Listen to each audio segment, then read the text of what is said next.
গণ অভ্যুত্থানে হত্যাকাণ্ডের বিচার ও সংস্কার ছাড়া নির্বাচন হলে বাংলাদেশে আবার পুরনো সমস্যাগুলো ফিরে আসবে। গত বুধবার মালয়েশিয়ার কুয়ালালামপুরে সিঙ্গাপুর ভিত্তিক চ্যানেল নিউজ এশিয়া সিএনএ টেলিভিশনকে দেওয়া এক সাক্ষাৎকারে প্রধান উপদেষ্টা অধ্যাপক মোহাম্মদ ইউনুস একথা বলেছেন।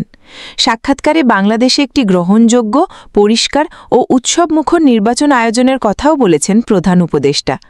সরকারের দায়িত্ব নেওয়ার পর যেসব লক্ষ্য নির্ধারণ করেছিলেন সেগুলো অর্জনের কাছাকাছি পৌঁছেছেন বলে জানিয়েছেন তিনি। মোহাম্মদ ইউনুস বলেন, নির্বাচন যদি বৈধ না হয় তাহলে এর কোনো অর্থ নেই। আমার কাজ হলো এমন একটি গ্রহণযোগ্য, পরিষ্কার ও আনন্দদায়ক নির্বাচন নিশ্চিত করা। প্রধান উপদেষ্টা বলেন, আমরা প্রায় আমাদের লক্ষ্যের কাছে পৌঁছে গেছি। বহু বিষয় সংস্কার প্রয়োজন, কারণ যে রাজনৈতিক ব্যবস্থা ছিল তা দুর্নীতিগ্রস্ত, অপব্যবহার ও অপপ্রয়োগে ভরা। ক্ষমতাচ্যুত হওয়ার পর আগস্টে হাসিনা প্রতিবেশী দেশ ভারতে পালিয়ে যান এবং তার অনুপস্থিতিতে বিচার শুরু হয়েছে। হাসিনার বিরুদ্ধে বিক্ষোভ দমনে হত্যার নির্দেশ দেওয়ার অভিযোগও আনা হয়েছে। বাংলাদেশ তাকে ফেরত দেওয়ার জন্য ভারতের কাছে অনুরোধ করলেও দিল্লি সাড়া দেয়নি। ইউনুস জানান, হাসিনা যেন বাংলাদেশ অস্থিতিশীল করার সুযোগ না পান সেই বিষয়ে ভারতের প্রতি আহ্বান জানানো হয়েছে।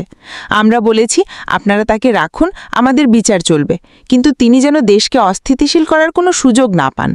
শেখ হাসিনার আমলে বাংলাদেশ ভারত সম্পর্ক ছিল ঘনিষ্ঠ, তবে অন্তর্বর্তী সরকারের অধীনে আঞ্চলিক কূটনীতিতে ঢাকার অবস্থান কিছুটা বদলেছে বলে পর্যবেক্ষকদের মত। মার্চে ইউনুস বেইজিং সফর করে চীনের প্রেসিডেন্ট শি জিনপিংয়ের সঙ্গে বৈঠক করেন। তিনি বলেন, আমাদের পাকিস্তান ও চীনের সঙ্গে ভালো সম্পর্ক আছে, ভারতের সঙ্গেও আমরা ভালো সম্পর্ক চাই।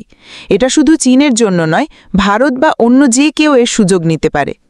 বিপ্লবের পর নেতৃত্বে আসা ৮৫ বছর বয়সী ইউনুস জানান, প্রথমে তিনি দায়িত্ব নিতে চাননি, কিন্তু ছাত্র নেতাদের অনুরোধ এবং জনগণের ত্যাগ তাকে রাজি করায়। নির্বাচন শেষে তিনি রাজনীতি থেকে সরে দাঁড়াবেন বলেও জানান। শেষে তিনি আশা প্রকাশ করেন, বাংলাদেশ আর পথভ্রষ্ট হবে না।